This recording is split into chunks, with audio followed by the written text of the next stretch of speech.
Faceless. That's a word I'll never forget after watching this disturbing tape. It all started in 2018.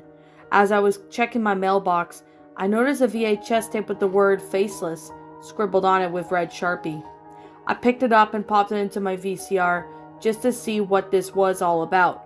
Luckily, my VCR was still perfectly intact and was able to function. Even after getting this back in the 90s, what I saw was something entirely different from what I expected it to be. It turned out to be an episode of SpongeBob.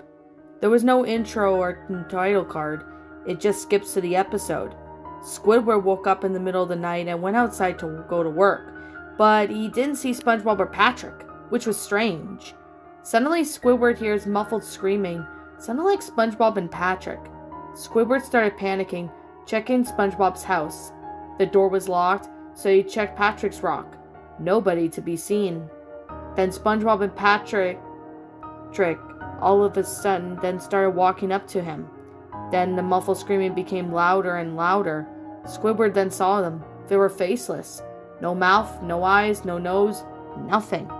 Just their blank, smooth, bland heads.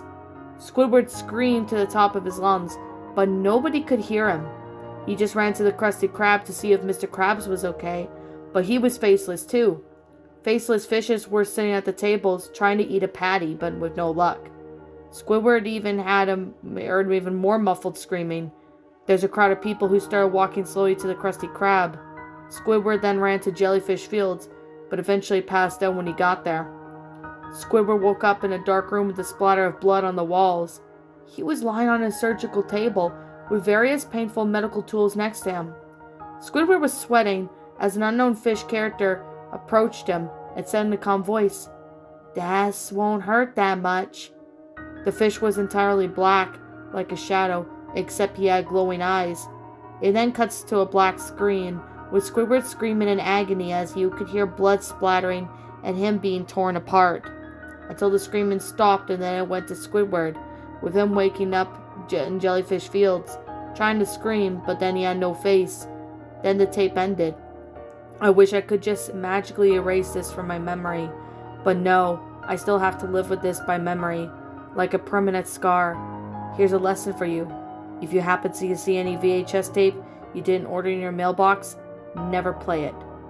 Oh, and don't even ask me why I had a VCR in 2018. It's just, well, none of your concern. Well, I haven't done a SpongeBob creepypasta in a long time, so I guess this is the first time I've done a SpongeBob pasta in a while. Well, that was Faceless, a SpongeBob creepypasta. What did I think of it? Okay, there is a couple things I do have to say about this story. I did remember seeing, a couple people actually narrate this story. Like, I did see the Formable Robot and Seabass narrate this story, and I believe there were a couple other narrators that narrate this story. So I decided, what, since a lot of people like this, since this is like a popular SpongeBob pasta, I thought, what, I might as well do that. Now, the grammar was pretty good, although I did spot maybe a few grammatical errors in the story, so there was one thing I want to point out. And about who would still have a VCR in 2018. I mean, some people may still have VCRs back then. I mean, some people don't have VCRs anymore because, they were very old and vintage, but I still have my VCR. I just haven't used it in a long time, so there's that. But I could definitely say it'd be quite possible for some people to still have a VCR, even though it's, 2023 now. I mean, I still have my VCR, but I haven't used it in a while, so there's that. Now, this story, honestly, I didn't think it was that bad. I thought it was actually an alright SpongeBob pasta.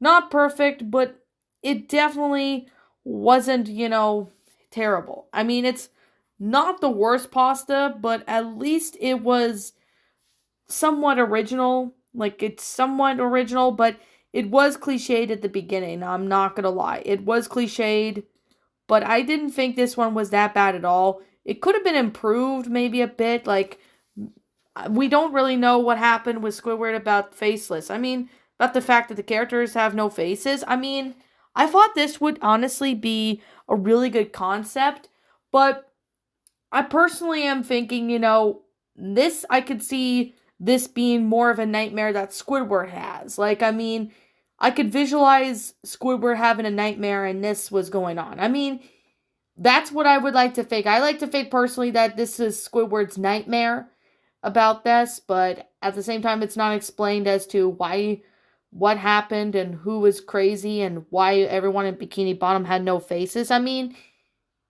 we don't really know if Squidward's alright or not because it just ends there.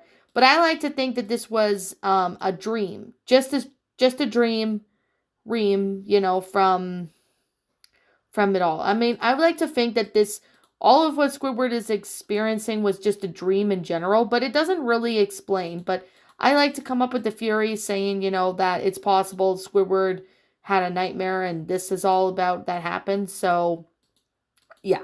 But you guys can let me know what you guys think in the comments. Now, I will leave a link in the description for this story, so if you guys want to go check this one out, you're more than welcome to do so. Oh my goodness. I definitely have to say, it's not a bad SpongeBob pasta, but it's just not my cup of tea, I'm being honest. I mean, it's not terrible, but it's not the best story I've read that involves SpongeBob, but it was alright. That's all I can really say.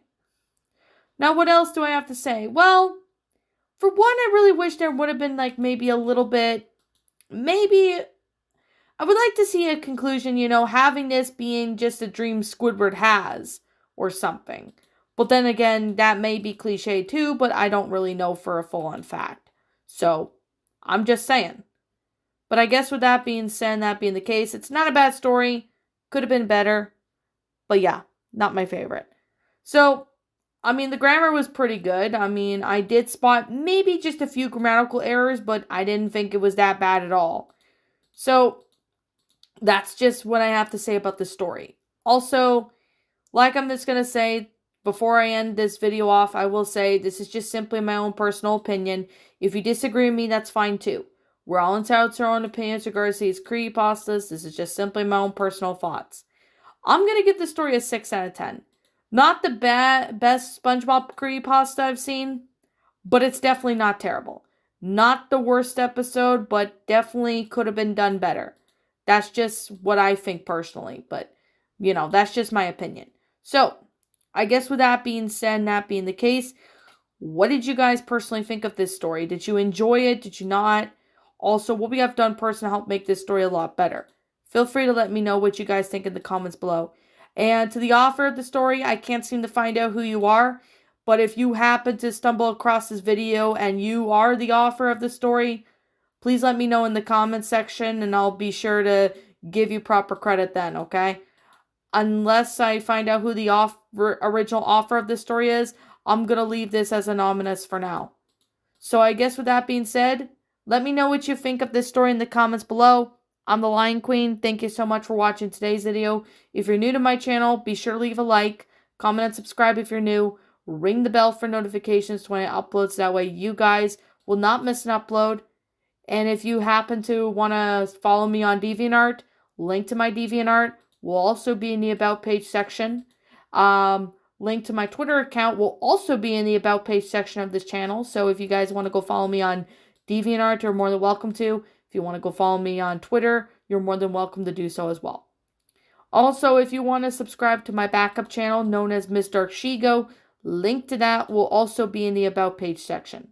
So, I guess with that being said, yeah, if you guys happen to, if I'm happen to miss anything, let me know what it is in the comments below if I'm missing anything. I don't think I'm missing anything, but if I happen to be missing something, let me know what it is in the comments below. So, I guess with that being said, I'll be seeing you guys all in the next video. Peace out, and like always, please roll the outro because I'm out.